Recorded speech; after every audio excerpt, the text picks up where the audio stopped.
ሰላም ጤና ይስጥልን ውድ አድማጭ ተመልካቾቻችን፣ በመከታተል ላይ የምትገኙ ጃን ቅማንት ሚዲያ ነው። ወቅታዊ ጉዳያችን አሁን ጀምሯል። በዛሬው ወቅታዊ ጉዳያችን በጎንደር ስም የሚሸቅጠው የፋርጣው ስኳድ መግለጫ በሚል ርዕስ አንድ ውይይት ይዘላችሁ መጥተናል። ይህ ውይይታችን እንግዲህ ከሰሞኑ የፋርጣው ማህበር ያወጣው መግለጫ አለ፣ ጎንደርን በተመለከተ ማለት ነው። እንደ አጠቃላይ እሱን ሁኔታ የሚመለከት ይሆናል ማለት ነው። እንግዲህ መግለጫው በማን ነው የወጣው? ዓላማውስ ምንድን ነው? ፍላጎቱስ እንደ አጠቃላይ ምን ይመስላል የሚለውን እናነሳለን ማለት ነው።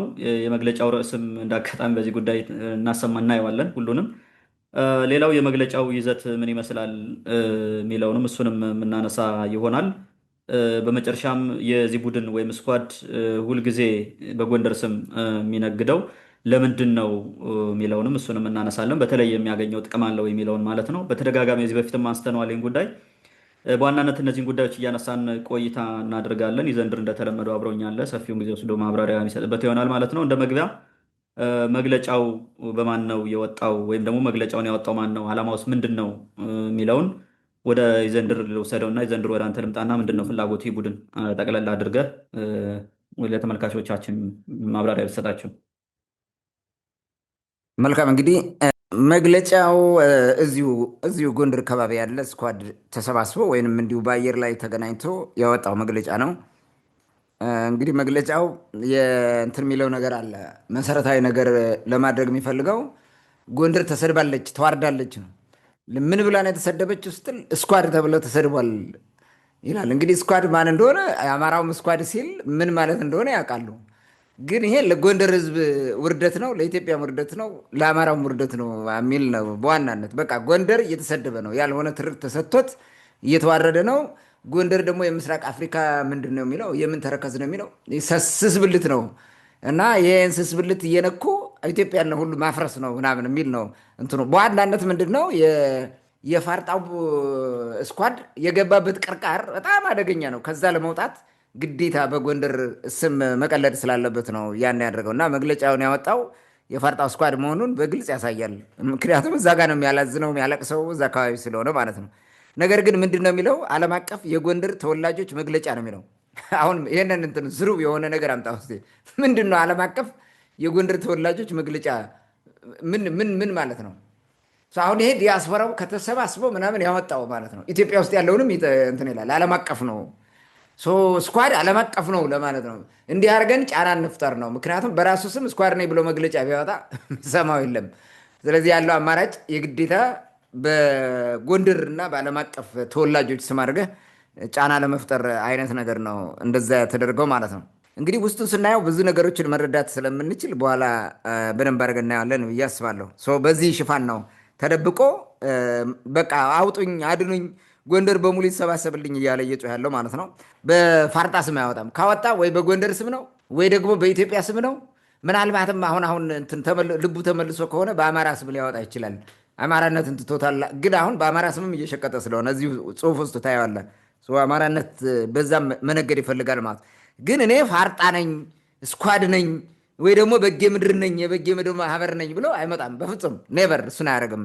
ለምን? አንደኛ በከፍተኛ ደረጃ ተጋልጧል። ላለፉ በርካታ ዓመታት በተሰራ ስራ ተጋልጦ ጨረቃ ላይ ወድቋል። ስለዚህ ተቀባይነት አያገኝም።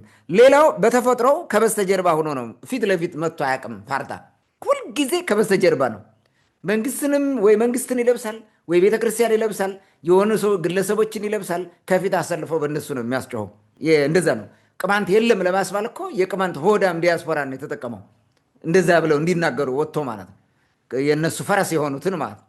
እንዲህ አይነት ነው የሚጠቀመው እና ፊት ለፊት ስለማይወጣ ግዴታ እንዲህ አይነት ነገር ያመጣል። ነገ ደግሞ ሌላ ነገር ሊያመጣ ይችላል። ምናልባትም የጎጃም የጎንደር ወዳጅ የሆኑ ጎጃሜት ያወጡት መግለጫ ብሎ ነገ ይዞ ይመጣል። ከነገ በኋላ ደግሞ ምናልባት ሌላ እያደረገ ሊያመጣው ይችላል።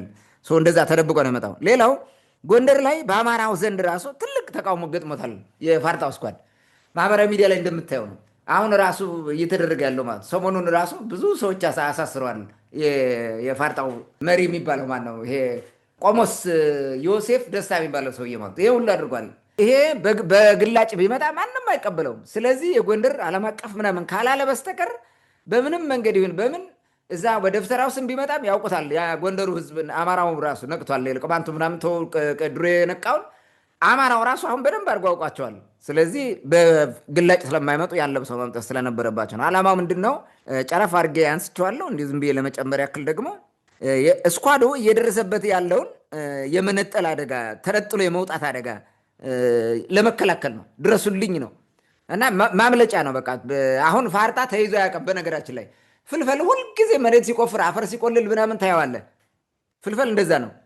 የፋርጣው ስኳድ ማህበር ሁልጊዜ ሴራ ሲሰራ፣ ስልጣንህን ገልብጦ ሲይዝልህ፣ አካባቢን ርሶ ሲቀማ፣ መሬትን ሲወስደው ምናምን ነው የምታየው እንጂ በምንም መንገድ በተግባር ተደራጅቶ የሆነ ነገር እያደረገ አታየውም። ጨርሶት ነው የምታገኘው። ፍልፈሉም ውስጥ ለውስጥ መሬቱን ቡርቡር አድርጎ ጨርሶ አፈር ሲቆልል ነው የምታየው።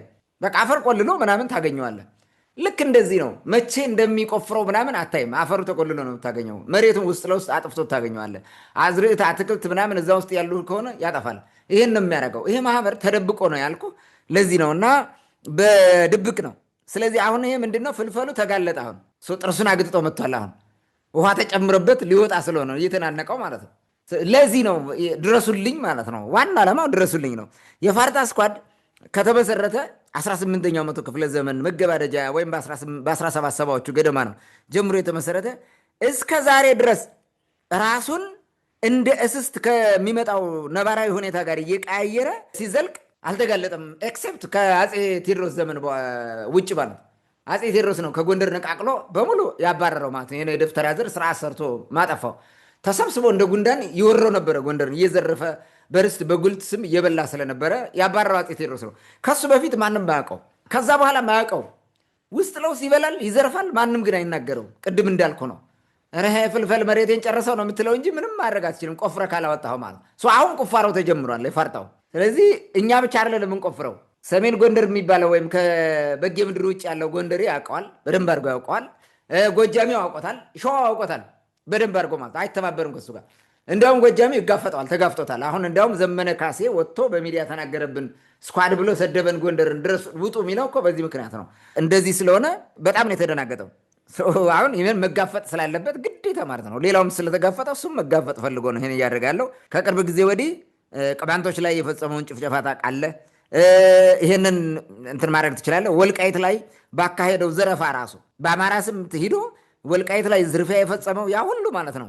ያን ሁሉ ግፍ ሲያስፈጽም የነበረው ይሄ ፋርጣ ማህበር ነው። መሬት ይዞ ሄዶ የያዘው እሱ ነው። ሌላው አማራ አይደለም የያዘው፣ ፋርጣው ነው። ይሄ በአማራ ስም እየነገደ ማለት ነው። ያም የደቡብ ጎንደር ሰው ሁሉ ማለት አይደለም ማህበሩ ማለት እና ጠንካራ ተቃውሞ ገጥሞታል። በትግራይ በኩልም ድሮ ወዳጆቹ ናቸው። በነገራችን ላይ አድዋው ተንከሲስ አብሮ እንደዛ ወዳጅ ነበሩ። ተጣልቷል። አሁን ከአፄ ዮሐንስ በኋላ ወዳጁ ስለነበረ ማለት አብሮ ነው ሲሰሩ የነበሩት አፄ ቴዎድሮስን ለማስገደል። ግን አሁን ተጣሉ በዛ በኩል ማለት ታስታውስ ከሆነ የሆነ ቪዲዮ ሰርተው ነበሩ የትግራይ ልሂቃን የሆነ ቪዲዮ ሰርተው ስኳድ ምናምን ስኳድ አይደለም በዛ ጊዜ የፋርጣው ማህበር የሚል ለቀው ነበረ። የዛሬ 4 ዓመት ምናምን ገደባ የሚሆነው ቱዚ ሰክስተን ተጋልጧል። አየው ሌላውም ያውቀዋል፣ ጎጃሜውም ያውቀዋል፣ ጎንደሬውም አሁን አውቆታል። ነጥሎ እያወጣ ነው ምን እያደረገ እንደሆነ። ስለዚህ ተደናገጠ፣ ፈራ። ይህንን ለማለፍ የግዴታ በጎንደሬ ስም ማታለል ስላለበት ነው ይህን እያደረገ ያለው። ሌላው የጎጃሙ ኃይል ጠንካራ ተገዳዳሪ ሆኖ ወጥቷል።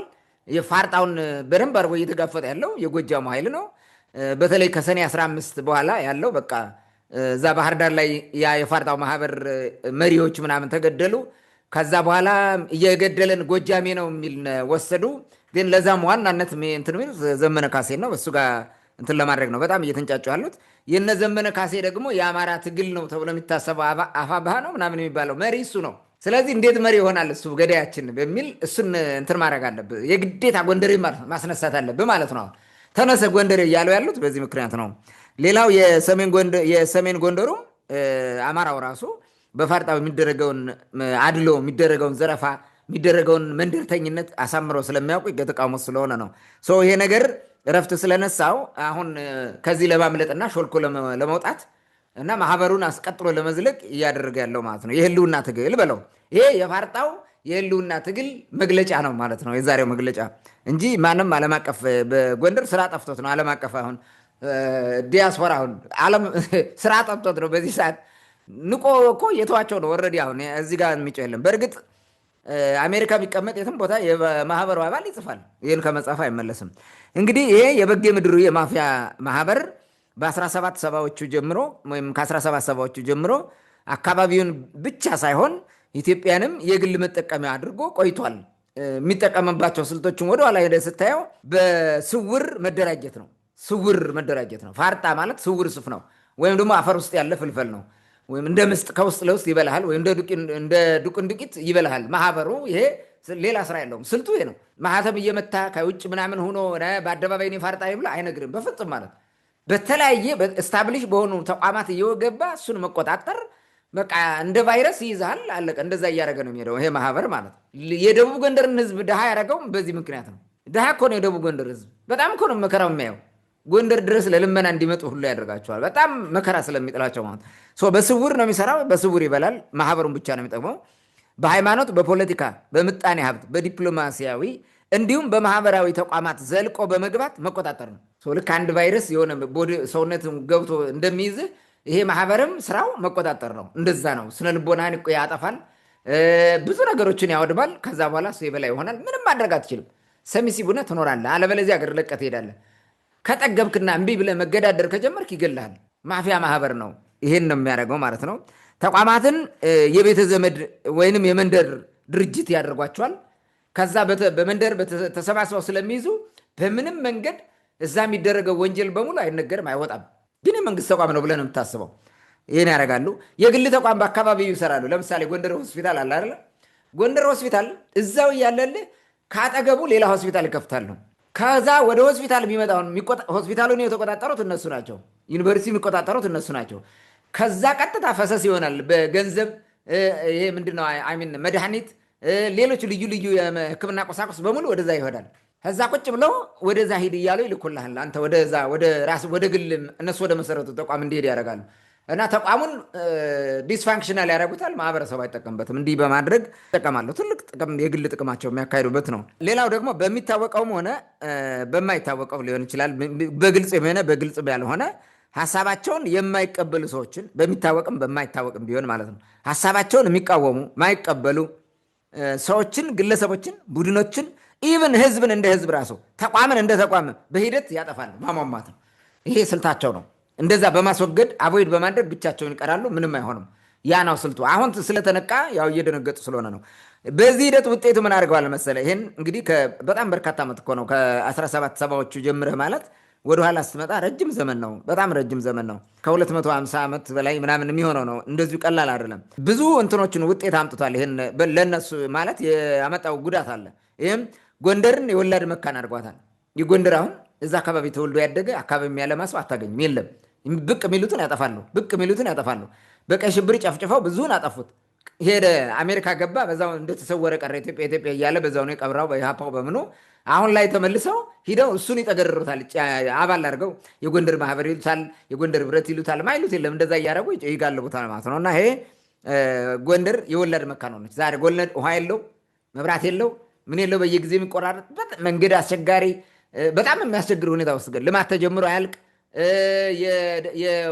የደከሙ ወይም ያረጁ የተጎሳቆሉ ህንፃዎች አይታደሱበት። እንዲህ አይነት ነገር ነው ያደረገው። ይሄን ሁሉ እንትን ብሎ እንዲዘልቅ አድርጓል። ጎንደር የድንቁርናና የድህነት ማዕከል እንድትሆን አድርገዋል። ጎንደር እንደዛ ነው የሚያደርጉት። ሁልጊዜ የፉከራ የቀረርቶ ሰው የሚጋደልበት ምናምን ታደርገዋል። እና ድህነት በቃ በኢኮኖሚ የት መድረስ አለበት? ጎንደር የመሰለ ቀደም ስልጣኔ ያለው የት መድረስ ነበረበት? አድጎ ማለት እሱ እንዳይሆን አድርገውታል። ቤተክርስቲያን ባለችበት የምትዳክር ልጆቿን የማትሰበስብ ሆና ቀርታለች። ምክንያቱም ነቀዝ ገብቷል። ነቀዝ ይበላዋል። ከዛ በኋላ እህል ምን ያመጣል? ቁጭ ብለው እንደ ነቀዝ እንደ ድንቅ ዱቄት ይበሉታል። ቤተክርስቲያኑን ቁጭ ብለው የያዙት የተቆጣጠሩት እነሱ ናቸው። ጎንደር ከተማ ብትሄድ፣ የሌላ ቦታ ብትሄድ ማለት ነው። ሌላው እንዲማር አይፈለግም። ሲስተማቲካሊ እንዳይማር አድርገዋል። እነሱ ይማራሉ፣ ያን ፎርማሊቲ ያሟላሉ፣ ማህበራቸው በኩል ይመደባሉ። በቃ ይሄ ሌላው ችግር ነው። ሌላው ቀጠናውም ሆነ አገሪቱ ሰላም እየናፈቀች እንድትሆን ወይንም ሰላም ያጣች እንድትሆን አድርጓል። በጣም ትልቁ ችግር ይሄ ነው። የፋርጣው ማህበር ማለት ሁልጊዜ ነውጥ ይፈልጋል። ሌባ ዘራፊ ቡድን ስለሆነ ሁልጊዜ መነወጥ፣ የመንግስት ለውጥ፣ ረብሻ፣ ሁከት እንዲመጣ የሚሰሩት እነዚህ ናቸው አብረው ማለት ነው። ይበላሉ። የዘረፉትን ሊነቃ ከሆነ ማለት ነው ሊነቃ ከሆነና ሊታወቅ ከሆነ ያን መንግስት መጣል መሰረታዊ ስራቸው ይሆናል ማለት ነው። ውስጥ ለውስጥ ኔትወርክ አላቸው። እንዲወድቅ ይሰራሉ። ይገለበጣል። በአዲሱ መንግስት ሳይታወቁ ሲበሉ ይኖራሉ። ሊታወቅ ስል ደግሞ አጠፋዋል። እንደዛ እያደረገ ነው። ይሄ የፋርጣው ሲስተም ነው። ይሄ ደግሞ የተረጋጋ መንግስት እንዳይኖር አድርጓል። የፋርጣው መንግስት እንትን ይሄ ማህበር በጣም በርካታ ስራ ሰርቷል። ስኳድ ማለት ነው። ሌላው ብዙ ነውሮች ይሰራሉ። እንደ አሁን በቅርብ ጊዜ ያሉትን እንኳን ብናያቸው የጃን ሞራው ቃልቻና 15 ታቦት ወስዶ የሰጠው ይሄ ምናምን የሚያደርገው ጳጳስ ራሱ እዛ ሰፈር የመጣ ነው። እዛ ተወልዶ ያደገ ነው። ሰይጣን ይግዛን ያለው እዛ ሰፈር የመጣ ነው። ደሜን መጠጠው ነበር ትግሬ ሁኜ ቢሆን ያለው እዛ ሰፈር የመጣ ነው። ግንባሩን በለው ጎጆ ምናምን የሚለው ጳጳስ እዛ የመጣ ነው። ቅማንቶችን ወንዱን ብቻ ገደሉ፣ ሴቱን እናንተ ታገቡታላችሁ፣ ቤቱን አታቃጥሉ፣ ትወርሱታላችሁ የሚሉት እዛ የመጡ ናቸው። ምን ያላደረጉት ጎጃምን በቅባት ጎንደርን በቅማንት እያሉ የሚያናውጡ ጳጳሳት ምናምን የሚባሉት እዛ የመጡ ናቸው። አሳማ ብላ ምናምን አሳማ ምናምን የሚለው ሌላ ስራ ትቶ እዛ የመጣ ነው። ሌላ ስራ የለውም። ታቦት ሲሰርቅ የነበረ ምናምን ተሰባስበ ነው። ግን ማንም አይናገርም። ብዙ ነውሮች ተሰርተዋል። እነዚህ ቅጣት ሲቀጡ አታይም፣ ሲወገዙ አታይም። እንዲህ አይነት ጅሉን መጥፎውን ለምደ ነው ኖርማላይዝ አድርገ ነው እንድንሄድ ያደረገን ነው የፋርጣው ማህበር ማለት። ግፈኝነትንና ጨፍጫፊነትን እንደ ጀግንነት እንድንቆጥረው አድርጎናል። ወገኑን ጨፍጭፎ እንዲፎክር እንዲያቀራራ ቅማንትን ግደል ብሎ አስገድለው ቅማንትን ብዙ ቅማንት ገድያለሁ አባ ንስሐ ይስጡኝ ይሉታል። ምን ይላል እሱ? ጦጣ እንደገደልክ ቁጠረው። ምን ጦጣ የገደለ ንስሐ ይገባል? ዝም ብለህ ሄደህ ደግመህ ግደል። ቱዚ ሰክስተንት ይሄ ግፈኝነት በደል ፈጻሚነትን እንድንለምደው እንዲለመድ በአካባቢው አይነት ነገር እያደረገ የመጣ ማህበር ነው እና ይሄ ሁሉ ስለሚጋለጥ ከተጋለጠና ጉድጓዱ ከወጣ ችግር ላይ ስለሚወድቅ የግዴታ ዓለም አቀፍ የጎንደር ተወላጆች ምናምን በሚል ማጭበርበር ስላለበት ነው ይህን እያደረገ ያለው። መልካም እንግዲህ የአጀንዳ ከተነሳ በጣም በብዙ አቅጣጫ በርካታ መዘዞች ሊመጡ እንደሚችሉ ይታወቃል። የሚሰሩት ስራ በጣም አደገኛ ነው። ብዙም ሰው ደግሞ አይነቃበትም። በተለይ ከቤተክርስቲያን አንጻር ሲታይ የሚታየው ላዩ ነው። ቤተክርስቲያኑ የሚታየው ህንፃው ነው። ምእመኑም ነጭ ለብሶ ቤተክርስቲያን ጧት ማታ ሲመላለስ የምታየው ነው። ውስጡን ቅድም እንዳልከው በልተው ጨርሰውታል። እንደ ነቀዝ መሀል መሀሉን ነው የሚበሉት። ሸንኮፉ ነው የሚታየው። ማን ነው ይሄ? አባ ዩራኒየም ነው። ቆሞስ አባ ዮሴፍ ደስታ የተባለው ሰውዬ ራሱ ትዳራቸውን ፈትተው ክህነታቸውን የጣሉ ሰዎች ከሱ የትውልድ አካባቢ አምጥቶ ጎንደር ላይ ክህነታቸው እንዳለ ተደርጎ የቤተክርስቲያን አስተዳዳሪ ምናምን ሆነው ቤተ መቅደስ ገብተው ቀድሰው ባርከው የሚያቆርቡ ሁላ እንዳሉ በተደጋጋሚ መረጃ ይወጣል። ይህን ያጋለጡ ሰዎችን እስከ ማስገደል የደረሰ እርምጃ እንደወሰደ በተደጋጋሚ ሰው ይናገራል። አሁን መናገር ጀምሯል። ምንድነው አሁን ደጋፊ እንትን ውሎ አልመጣም። ሰው በደንብ ሆኖ ደግፎት የመጣ አጀንዳ አይደለም። በእርግጥ ግን ሰው በይፋ ወጥቶ መናገር መቃወም ጀምሯል። አሁን እንደ ድሮ ዝም ማለት የለም። ስለዚህ እያወቀው ነው፣ ግንዛቤ እየተፈጠረ ነው። በሂደት ይህን ኃይል የመቃወም አዝማሚያ እየመጣ ነው ማለት ነው። በእኛ በኩልም ብዙ ስራ ተሰርቷል። እስፔሻሊ አንተ ብዙ ነገሮችን ስታደርግም ስለነበር እንግዲህ በግልጽ እየመጣ ነው ማለት ነው። ይህ ቡድን በሂደት ምን ሊያደርግ ይችላል የሚለውን ሌላ ስልት ይቀይራል ወይስ ይጠፋል የሚለውን እሱን አብረን የምናየው ይሆናል። እንደ አጠቃላይ ግን ይህን መግለጫ ያወጣውም ራሱን ለመከላከል እንደሆነ ትልቅ ማሳያ አለ። እንደውም ከዚህ መግለጫ በፊት ደቡብ ጎንደርን እናድን የሚል ትልቅ ጥሪ እያደረጉ እያስተጋቡ ነበረ በማህበራዊ ሚዲያ። ደቡብ ጎንደር ያው እንደምታውቀው ኢትዮጵያ ውስጥ ሁላ ጦርነት ሲሆን አማራ ክልል ውስጥ ያው ላልቄ ሲፈጸም አልተነካም የነበረው። ብዙ ጊዜ ይነካ ማለት አይደለም፣ ግን ደግሞ እዛ አካባቢ ችግር ተፈጥሮ አያውቅም በልዩነት። በዚህ 1 ዓመትና 2 ዓመት ግን እየሆነ ያለውን ነገር የምናውቀው ነው። ስፔሻሊ ቅድም ያልከው እዚህ ከትግራይ ጋር የነበራቸው ግንኙነት ትግራይ ልሂቃን ጋር የነበራቸው ግንኙነት መሻከር ከጀመረ በኋላ ነው ያን አካባቢ መመታት የጀመረው የሚል በእነሱ በኩልም በግልጽ ወጥተው መናገር ጀምረዋል። ከዛ ጋር እያያዛል አይያያዝም ሌላ ጉዳይ ነው። በእርግጥ እነሱም ያያይዙት ከጎጃም እነ ዘመነ ካሴ ቅድም ካልከው ሰውዬ ጋር እንደሆነ ግልጽ ነው። ግን ያም ሆነ ግን ያን አካባቢ በግልጽ ችግር ውስጥ እንደወደቀ የሚያሳዩ ነገሮች አሉ። ከዚህ በፊት በጎንደሬነትም በአማራነትም በኢትዮጵያዊነትም ስም መጥተዋል። አሁን ደግሞ በዛ ነው የቀጠሉት። ስለዚህ ወደፊት ምና ይሆናል። ወደሚቀጥለው ጥያቄ እንለፍና የመግለጫው ይዘት ምን ይመስላል የሚለውን ጉዳይ እናንሳ። ዋና ነጥቡ ምንድን ነው እነሱ ማንሳት የፈለጉት? እውነት መግለጫው ላይ በተጠቀሰው ልክ እነሱ የሚሉት ጎንደሬነት ለሀገር ውለታ ውሏል ወይ? ማለት ጎንደርኛ በምናውቀው ነው እነሱ በሚሉት ልክ ነው ለሀገር ውለታ የዋለው የሚለውን በዚህ ጥያቄ ውስጥ ይመለሳል ብዬ አስባለሁ። ጉዳት ደርሶበት ከሆነ ተጎድተንም ከሆነ እነሱ ነው ግጠው ይበሉን፣ ማንም ሰው ያውቀዋል ነው ወይስ እነሱ በሚሉት ልክ እነሱ የዛች አካባቢው ባለውለታ ጠቃሚ ለሀገር ባለውለታ ናቸው ወይ? ማን ነው ትክክል የሚለውንም በዚህ ውስጥ በደንብ ይነሳል ብዬ አስባለሁ። ምናልባት የመግለጫውን ይዘት ጠቅለል አድርገህ ስታቀርበው እነዚህ ጥያቄዎች ይመለሳሉ ብዬ አስባለሁ። ወደ አንተ ልምጣ። መልካም እንግዲህ መግለጫ ብለው በጻፉት እነሱ በእነሱ ምንድነው ይሄ የሀዘን መግለጫ ብለው ለምን ተጋለጥን የሚል ነው። በመግለጫው በርካታ ዝርዝር ዝባዝንኬዎችን ምናምን ጽፏል። እንደ የተወሰነውን ዝባዝንኬ አንድ ባንድ እያነሳው ለማየት ልሞክር። በጎንደር ህዝብ ላይ የተከፈቱ ዘመቻዎች በአስቸኳይ እንዲቆሙ ነው ዋናው መግለጫ ወጣ ነው ይላል። እንግዲህ ስኳድ በጎንደር ስም ይነግዳል ማለት ነው። በዋናነት በጎንደር ስም ነው የሚሆነው የተባለው ስኳድ ነው የተባለው። በቃ አለቀ። ስኳድ ደግሞ ማን እንደሆነ ይታወቃል። የፋርጣው ስኳድ ፋርጣ ብለው ራሱ ይጠሩታል። የፋርጣው ስኳድ ነው የሚሉት ጎጃሚዎቹ። ስኳድ ብለው ሲጠሩት በዋናነት ከመንግስት ተለጥፎ የአማራን ትግል እያቆረቆዘ ያለ ጥቅመኛ ቡድን ነው ብለው ነው የሚጠሩት። በቃ ሲጠሩት እኮ ስኳድ እንደዛ ነው የሚጠሩት። ግን እሱ ጎንደር ብለው ነው የሚያመጣው፣ የጎንደር ብለው ያመጡት። ስለዚህ በጎንደር ስም መቀለድ መነገድ ይባላል ማለት ነው። ሌላው ፋርጣ ስኳድ በሚል እንጂ የጎንደር ህዝብ እንደዚህ ነው፣ የጎንደር ህዝብ ባንዳ ነው፣ ጎንደር ህዝብ እንደ ህዝብ እንዲህ ነው ብሎ ተናግረው አያውቁም። አልተናገሩም። ማንም እንተዳርም እንኳን ጎንደርን እኛ ራሱ ነው አሁን በግሌ ስለ ፋርጣ ብዙ ጊዜ የምሰራው ስለ ፋርጣው ማህበር ማለት ነው። እንኳን የጎንደርን ህዝብ በፋርጣ ስም እንትን ልታደርገው የደቡብ ጎንደርን ህዝብ የፋርጣ ማህበር ነው ብለህ ነው አናውቅም። ሊሆንም አይችልም። ህዝብ ህዝብ ነው እንደ ህዝብ ማለት ነው።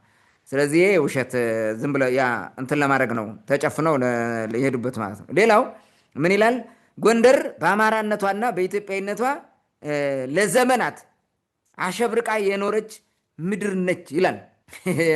በጣም ተመልከት እንግዲህ ለዘመናት አሸብርቃ በአማራነቷ በኢትዮጵያዊነቷ ምናምን ይላል። ኦኬ እንግዲህ ይህን ዝም ብለን ላይ ነው እንበለው። ግን ይኸውልህ ጎንደር በአማራነቷና በኢትዮጵያዊነቷ ነው። ጎንደር የምትታወቀው በአማራነቷ ነው፣ በቅማንትነቷ ነው። የቅማንት ዋና ማዕከል ነው። የቅማንት የስርወ መንግስት መቀመጫ እኮ ነው ጎንደር የሚለው። ከየት አምጥተውት ነው አሁን ይህን የሚያወሩት ማለት ነው? ጎንደር አማራ ሚል ብሎ የመጨፈር ምናምን የተጀመረው እኮ በዚህ በ2010 ዓ.ም ገደማ ነው። ጎንደር ከጥንት እንደዚህ አይደለም ሲጀመር ማለት ነው። ጎንደር የነበረው እንደሱ አይደለም። ጎንደር የሚታወቀው በቅማንትነቱ ነው በዋናነት። ትልቁ ነገር ይሄ ነው የሚታወቀው ማለት ነው። ስለዚህ አሁን ቅማንት ላለ ማለት የሄዱትን አሁን እንዲያው ሌላው ይቅርሽ አማራ የሚብል ወተበል ቅማንትነትን የተወረወረው ሰው ዓላማው የፋርጣ ቡድን ቅማንትን መካድ ነው። አየሁ ስለ ጎንደር እያወራ ቅማንትነትን ማንሳት አትፈልግም። ስለዚህ ዋናው ክህደት ጸረ ቅማንትነቱን በዚህ ማየት እንችላለን ማለት ነው። ለዘመናት የሚለው ጊዜው መነገር አለበት መቼ የሚለው ማለት ነው። ፋርጣ ሲፈጠር ጸረ ቅማንት ነው። እናም ቅማንትነትን ከጎንደር መንግሎ ለመንቀል እየሰራ መሆኑን ነገረን እዚሁ መጥቶ ማለት ነው። ጎጃሜው ስኳድ ፋርጣ ሲለው ቅማንቱም በዚህ በኩል የምንታገል ሰዎችም እንደዛ ስለምንል ሊተባበሩብኝ ነው።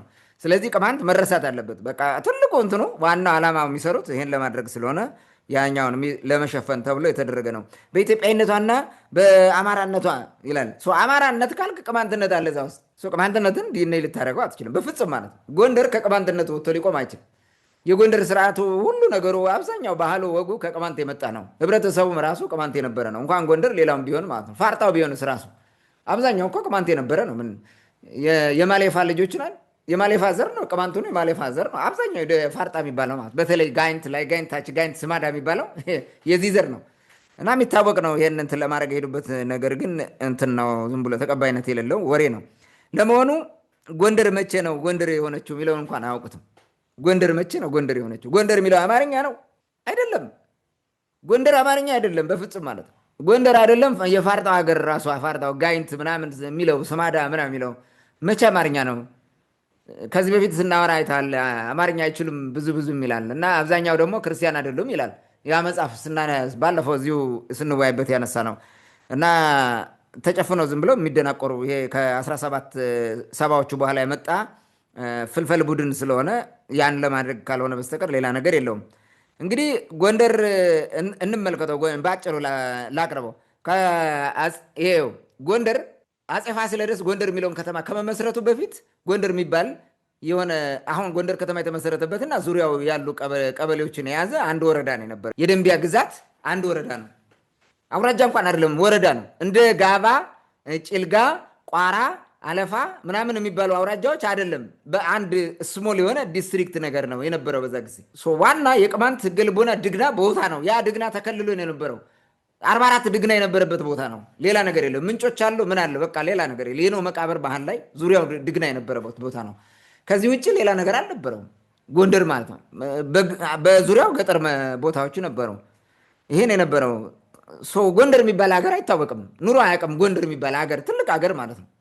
አሁን ያለው ሀገር ጎንደር ተብሎ ተጠርቶ ማያውቅ፣ በጌ ምድርም ተብሎ ተጠርቶ አያውቅም። በጌ ምድር የሚል ስምም አግኝቶ አያውቅም።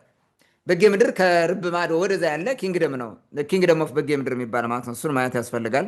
ከ1624 እስከ 1770 ያለውን ስትመለከት ደግሞ 1770 ልክ ያ ነገር የቀጠለበት ነገር ግን የዘመነ መሳፍንት ማቆጥቆጥ ምናምን በዛ አካባቢ የኦሮሞ ተስፋፍቶ ወደዛ የመምጣት ጉዳይ ጫና የመፍጠር ነገስታቱ ያንን ስማሽ ለማድረግ ሲታገሉ የነበሩ በጎንደር ዘመነ መንግስት ዘመን የነበረውን ስርዓት አስጠብቀው የሄዱበት ሁኔታ እሱን ታያለ ማለት ነው። ይሄ ጎንደር ዘመነ መንግስት የምንለው ነው። እስከ 1769 ነው በዋናነት የነበሩት። ከዛ በኋላ ዘመነ መሳፍንት ገብቷል ይባላል። ግን ዘመነ መሳፍንት ሪል ሆኖ የገባው በ1774 ነው። ያንን ማየት እንችላለን። ከ1774 ወይንም እንትን ከ1770 ያልነው እስከ 1850 አፄ ቴዎድሮስ እስከሚመጣ የነበረው ሁኔታ ዘመነ መሳፍንት የአስፍረውበት የየጁ ዳይናስቲ የአማራ ኪንግደም ከሚባለው ተነስቶ በጌ ምድርንም ምንንም እየዋጠ አብረው ተስማምተው ከፋርጣው ጋር ደንቢያንም አብረው የጨፈለቁበት ወቅት ነው። እስከ ጎጃም ለመሄድም ጥረት የተደረገበት ሁኔታ ነው። ሙሉ በሙሉ ጎጃም ባይዝም ማለት ነው። ይሄ ነገር ነበረ። በዚህ ሂደት ነው ስቲል አሁንም ጎንደር የሚባለው ከተማ ሆኖ ነው እንጂ የግዛት ስም ሆኖ አያውቅም። ግዛት አልነበረም። ጎንደር የሚባል ግዛት አልነበረም። ከተማ ነው በዛ ጊዜም ቢሆን ማለት ነው። ከዚህ በኋላ እንግዲህ 1850 እስከ ሚኒሊክ ያለው አፄ ቴዎድሮስ አንድ ለማድረግ የሄደበት መንገድ ሞር የበለጠ እያሰፋው መጣ ማለት ነው። ጎጃምንም ጎንደርንም ሌሎችንም ማጠቃለልና ወደ አንድነት የማምጣት ምናምን የነበረ ነው። በዚህ ሂደት ጎንደር የሚባል ሀገር አሁንም አልነበረም፣ እንደ አገር ማለት ነው። ጎንደር የሚባል ግዛት፣ ጎንደር የሚባል እንትን አልነበረም፣ ከተማ ካልሆነ በስተቀር ማለት ነው። ያችም እዛ ጎንደር አሁን ጎንደር ከተማ የምትለው ማለት ነው። አዘዞን እንኳን አያካትም፣ በነገራችን ላይ አዘዞን አይጨምርም። እና ጎንደር ያ ነው፣ ሌላ እንትን የለውም። ከዛ ኃይለስላሴ እንትና ማን ነው ሚኒሊክ ሲመጣ ከሶስት ከፈለው። ያ ጎንደርን የጎንደር ከተማ ዙሪያ ያለውን ከተከዜ በታች ከአባዩ በስተሰሜን አሁን ጎንደር ደቡብ ጎንደር የሚባለው በወዲያ በኩል ያለውን እሱን ይዘህ ማለት ነው። ከጨጨሆ ጀምረ በዛኛው በታችኛው በኩል እስከ በሽሎ የሚጠጋ ሀገር ማለት ነው። እሱን አካቶ 3 አድርጎ ከፈለው ምኒልክ። ከርብ ወደ ምስራቅ ያለውን በጌ ምድር ጠቅላይ ግዛት አለው። ከርብ ወደ ምዕራብ ያለውን ጭልጋ ጠቅላይ ግዛት አለው። ከኮሶጌ መድኃኔዓለም ወደ ላይ ያለውን ከኮሶጌ ባታ ይመስለኛል ከሱ ወደ ሰሜን ያለውን በሙሉ ሰሜን ጠቅላይ ግዛት አለው። አለቀ። 3 ነው። አሁንም ጎንደር የሚባል አገዛዝ እንትን ክፍለ ሀገር ጎንደር የሚባል አውራጃ ወይም መሬት የለም። ከዛ ቀጥሎ እንትና የመጣው ኃይለስላሴ ነው። ኃይለስላሴ ይህን 3ቱን ጭፍልቅ አድርጎ አንድ አድርጎ ሰሜን በጌ ምድር የሚል ስም ሰጠው። በጌ ምድር የሚባል ብቻውን ስም አልተሰጠውም። ሰሜን በጌ ምድር። ልብ በል፣ በጌ ምድር ትንሽ ግዛት ነው። ሰሜን አውራጃ ነው የነበረው እንጂ እንትኑን አያውቅም። ራሱን የቻለ ነው። ወገራም ነበረ፣ ሌሎችም ነበሩ። ትልቁ እንትን እዛ አካባቢ የነበረው ኪንግደም ኦፍ ደንቢያ ነው። ጎንደር የሚባለው ከተማም በኪንግደም ኦፍ ደንቢያ ውስጥ ነው የነበረው። መባል የነበረበት ደንቢያ ክፍለ ሀገር ነበር የሚሆነው። ግን ደንቢያ ቅማንት ነው ተብሎ ቅማንትነቱን ያልጣለ ነው ተብሎ ስራ ሲሰራ ስለነበረ ከባንዳዎች ጋር ተሰልፎ ስለነበረ ቅማንቶች ከእንግሊዝ ጋር ለምን መጣ የሸሸ ሰው ብለው ስለተዋጉ 1 ዓመት ሙሉ ያን ለመበቀል ሰሜን በጌ ምድር አርጎ ክፍለ ሀገሩን የፋርጣውን ማህበር በሙሉ ጎንደር አምጥቶ አስቀምጠው። ይሄን እንትን ባንዳውን በሙሉ አርጎ እንደዛ ሄደ። ይሄን የተፈጠረው ከዛ በኋላ እንግዲህ ኃይለስላሴ ደርግ በ1969 ጎንደር ክፍለ ሀገር ብሎ ያመጣው ጎንደር የሚል ክፍለ ሀገር የተፈጠረው ከዚህ በኋላ ነው። ለዘመናት የቆየ ምናምን ብሎ ሲያወራ ምንም እዚህ ጋር የሚጨበጥ ነገር የለም። ስለ ጎንደር ማውራት የለም። ጎንደርን ታሪኩን ነው ማውራት ያለብን። እንዴት አለፈ ዘመኑ የሚለው ይሄንን ነው እንትን የሚለው። በደርግ ጊዜ የነበረ ወያኔ በኋላ ደግሞ መጥቶ ከፈለው በሁለት አደረገው፣ ደቡብ ጎንደር ሰሜን ጎንደር ብሎ ማለት ነው። ሌተር ኦን የቅማንት ጥያቄ እየተጠናከረ ሲመጣ ደግሞ ይህንን ለማኮላሸት ብሎ ፋርጣው ከወያኔ ጋር ተመሳጥሮ ሰሜን ጎንደር የሚባለውን በ3 ከፈለው። ማዕከላዊ ጎንደር፣ ሰሜን ጎንደር፣ ምዕራብ ጎንደር ብሎ ማለት ነው። ይኸው አሁን እንደዛ በዛ ደረጃ ያለ ማለት ነው። ፋርጣው ጎንደሬነትን፣ አማራነትን፣ ኢትዮጵያዊነትን መከለያ አድርጎት እየተከለለባቸው ተደብቆባቸው ይኖራል። በዛ ውስጥ ነው ግን ያው ፍልፈል አፈር እንደሚለብሰው እዛ ተደብቆ ለመኖር ካልሆነ በስተቀር ማለት ነው። ሌላ ሀሳብ ምን አንስተዋል? ጎንደር ለ50 ዓመት ገደማ ተከምሮ የኖረውን የወያኔን እብሪት አመድ ያደረገች የእሳት ምድር ነው ይችላል። ጸረ ወያኔ ይመስላል እኮ ያለ የወያኔ ወዳጅ ነው። በጋይንት በኩል ወያኔን አዝሎ ያመጣው በ1983 የካቲት 29 ጎንደር ይዞ የገባው የፋርጣው ማህበር ነው። ፋርጣው ነው ራሱ በጋይንት ነው የመጣው። ወያኔ ዘመቻ ቴዎድሮስ በሚል በዛ ይሰው አዝለው እነ ታምራት ላይ ነው የዛው ሰፈር ናቸው። በዛ አርጋ አምጥተው በጸዳ እኮ ነው የገባው። ቤትም በቅማንት አካባቢ በዛኛው በዙሪያው አላስገባም ብለው አላስገቡትም። እንደማያስገቡት ስለሚያውቅ በታች ዙሮ ነው የመጣው። አዝሎ ያመጡት እነዚህ ናቸው። ስልጣን የተቀበሉትም እነዚህ ናቸው። እኛንማ አሰረዙን እኮ ከእንትን ራሱ ነው ወያኔ በራሱ ችግር ነው የወደቀው ሲጀመር ማለት ነው። ጠላት አይደለም ለማለት ነው። ግን ወያኔ ደግሞ የወደቀው በራሱ ችግር ነው። በውስጥ ችግሩ ራሱ ስርዓቱ ስለበሰበሰ ነው በመበስበስ ወደቀ። ያፈረሰውም የራሱ ካድሪ ነው፣ ከውስጡ የመጣ ካድሪ ነው። ህገ መንግስትን ጽፎ ህገ መንግስቱን ባለመፈጸም ዝም ብሎ ለራሱ መጠቀሚያ ሲያደርገው የግዴታ የህዝብ ቅሬታ ምናምን ይነሳል። በዛ መንገድ የወደቀ ነው እንጂ ጎንደር ታግሎ ምናምን ወያኔን ጣል ብሎ ታግሎ የጣለው ወያኔ የለም። እንዲያው ጣለው ከተባለ ቅማንት ነው። ወያኔን የተጋፈጠው ቅማንት ነው። ህገ መንግስት ይከበርልኝ ብሎ እየታገለ ቀጥ ብሎ የሰረዘውን የቅማንት ህዝብ ያስመለሰ እውቅናን መልሶ እንዲያገኝ ያደረገው ቅማንት ነው የታገለው። እዛ አካባቢ ያለ የፋርጣ ማህበር ምን አብሮ ተጠቃሚ ነው የነበረው። ቅማንትን ለማፈን ከወያኔ ጋር ሆኖ ስራ የነበረው እና ይሄ ማጭበርበሪያ ነው። ይሄን ይላሉ። በነገራችን ላይ ወያኔን በጋይ እንዲያመጣው ቅድም እንዳልኩት ይሄ ፋርጣ ቡድን መሆኑን ማወቅ አለብን። ሌላ ምን ይላሉ? ጎንደር አሁን እየተካሄደ ያለው የፋኖን የነፃነት ትግል ያቀጣጠለች የጀመረች ያዋለደች ይላል። ቃል በቃል ያዋለደች ምድር ነች ይላል። እዚህ ጋር ጥሩ እውነት ብሏል። አሁን ይሄ ፋኖ የሚባል የተፈጠረው ፋርጣውን በገደለው እንትና ጄኔራል አሳምነው ጽጌና አብን ሰኔ ወር ላይ 2011 ዓ.ም ጎንደር ላይ ተወለደው። በቃ ፋኖ የሚባለው ይሄ ነው። ቅማንትን ለማጥፋት ተብሎ ነው የተፈጠረው። እጅ ቆርጣለሁ ያለ ጊዜ ነው እንትን ያደረገው ማለት ነው። የዛ ጊዜ ክረምት ማለት እንትን አይ ቲንክ የዛን ጊዜ መሰለኝ ከመሞቱ በፊት ማለት ነው። ይሄን ነገር እንትን ያደረጉት ቀደም ብሎ አይ ቲንክ 2010 ሊሆን ይችላል። ዋቴቨር ብቻ ቀደም ብሎ ነው ይሄን የሰሩት። ስለዚህ እውነቱን ተናግሯል እዚህ ጋር። አሁን ፋኖ የሚባለው ከ2015 በኋላ ሲባረር ልዩ ኃይል ይፍረስ ምናምን ሲባልና ፋኖ መደበኛ ይፍረስ ሲባል የአማራ ነፃነት ታጋይ ነኝ ብሎ መጣ እንጂ ከዛ በፊት ጸረ ቅማንት ነው አፈጣጠሩ። ጎንደር ላይ የተፈጠረው ጸረ ቅማንት ነው። የፈጠረውም በዋናነት ፋርጣው ነው። ስለዚህ እኛንን የፈጠር ነው እያለ ነው። እውነቱን ነው። እዚህ ጋር ውሸት አይደለም ያወራው። ለአማራ ትግል የአማራ ምናምን ያደረጉት በኋላ እንትን ነው። ይሄ ጎል ዲስፕሌስመንት ነው። ሌላ ነበረ የነበረው እሱ አልሳካ ስላለ ነው። እንግዲህ ፋርጣው በትክክል ይሄን ገልጿል ማለት ነው። ፋኖ ቅማንትን ከማጥፋት ያለፈ ዓላማ እንደሌለው ወይም የለውም የምንለው ይሄን ነው ስናነሳ ይኖረው ማለት ነው። እንግዲህ ፋኖው ሁኔታ ነው የወለደው እንጂ ጭቆና የወለደው አካል አይደለም። ጭቆና አልወለደውም። ፋኖ የሚባል ቅማንትን አጠፋለሁ ብሎ ለማጥፋት ለጨፍላቂነት ነው የተፈጠረው። እርሱማ ክልል አለው እኮ በአማራ ስም የተያዘ ክልል የተሰጠ ክልል አለው። ለምን ቅማንት ይመጣል? ቅማንት ወያኔ የፈጠረው አማራን ለማጥፋት የተፈጠረ ነው እያሉ እነዚህ ቀስቅሰው እነዚህ ፋርጣዎቹ ይህን ነገር የሰሩት ማለት ነው። ቅማንትን ለማስጨፍጨፍ ነው። አድርገዋል፣ ጨፍጭፈዋል። ዛሬም እኮ ይጨፈጭፋል። ይህንን ማየት እንችላለን። እዛ ጎንደር አካባቢ ያለው ይህን ነው የሚሰራው። እዚህ አካባቢ ያነሳው እውነት ነው። ጎንደር የአፄ ቴዎድሮስና የአያሌ ጀግኖች ምድር ነች ይላል። አሁን አፄ ቴዎድሮስን ፋርጣ ይወደዋል። ፋርጣ ጸረ ቴዎድሮስ ነው። እነ ካሳ ምርጫ ጋር ሆኖ ለእንግሊዝ ወይም ለእንግልጣር በአንዳነት ገብተው አፄ ቴዎድሮስን አስገደሉ።